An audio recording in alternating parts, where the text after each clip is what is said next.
Good morning, সুপ্রভাত বন্ধুরা। আশা করি তোমরা সবাই ভালো আছো, সুস্থ আছো। ভিডিও শুরুতে সবাইকে জানাচ্ছি হ্যাপি রোজডে। আর আজ থেকে ভ্যালেন্টাইন উইক শুরু হয়ে গেছে। তো এখন এই ভিডিওতে কথা বলবো একটা সিনেমা যা 2016 সালে 5 ফেব্রুয়ারি রিলিজ হয়েছিল, সনম তেরি কসম। সেই সময় বক্স অফিসে বেশ ভালো বিজনেস করেছিল। সেই সিনেমাটা আজকে রিলিজ করছে, মানে 2025 7 ফেব্রুয়ারি। তো সেই সিনেমাটা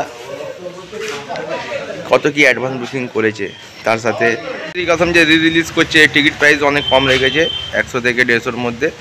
তো এখনও অবধি যে অ্যাডভান্স বুকিং রিপোর্ট আছে, ব্যাডাস রবি কুমার আসছে, তারপরে আমির খান স্যার ও শ্রীদেবী ম্যামের যে ছেলে মেয়ে ডেবিউ করছে লাভ সিয়াপ্পা, এই দুটো সিনেমা থেকে কিন্তু সনম তেরি কসম রিলিজ করেও কিন্তু অ্যাডভান্স বুকিং বেশ ভালো। এখনও অবধি যদি আমরা দেখি, প্রায় 1 লাখের ওপরে টিকিট সোল্ড আউট হয়ে গেছে। আর যদি 100 করে যদি আমি টিকিট প্রাইস ধরি, তাহলে 1 কোটির ওপরে ডে ওয়ানে অ্যাডভান্স বুকিং করে নিয়েছে ইতিমধ্যে।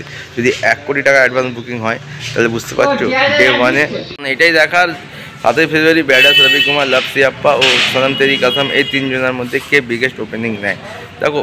আর যদি ব্যাডাস রবি কুমারের কথায় আসি, তো ন্যাশনাল চ্যানেল থেকে বেশ ভালোই টিকিট সোল্ড আউট হয়েছে। আর লাস্ট 24 ঘন্টায় প্রায় 50,000 কাছাকাছি টিকিট সোল্ড আউট হয়েছে। কিন্তু সনম তেরি কসমের যদি কথায় আসি, তাহলে ঘন্টায় 2,500 থেকে 3,000 টিকিট সোল্ড আউট হচ্ছে। তখন এটাই দেখার মানুষ কোন সিনেমাটা দেখতে যায়। যে সিনেমাটা টিভিতে প্রায় 1000 বার দিয়ে দিয়েছে, সেই সিনেমাটা দেখতে, নাকি ব্যাডাস রবি কুমার লর্ড হিমেশ সিনেমাকে দেখতে। তারপর তো ভিডিও এটুকু, যদি ভালো লাইক করো, কমেন্ট করো, শেয়ার করে, দেখা চ্যানেল ভিডিও।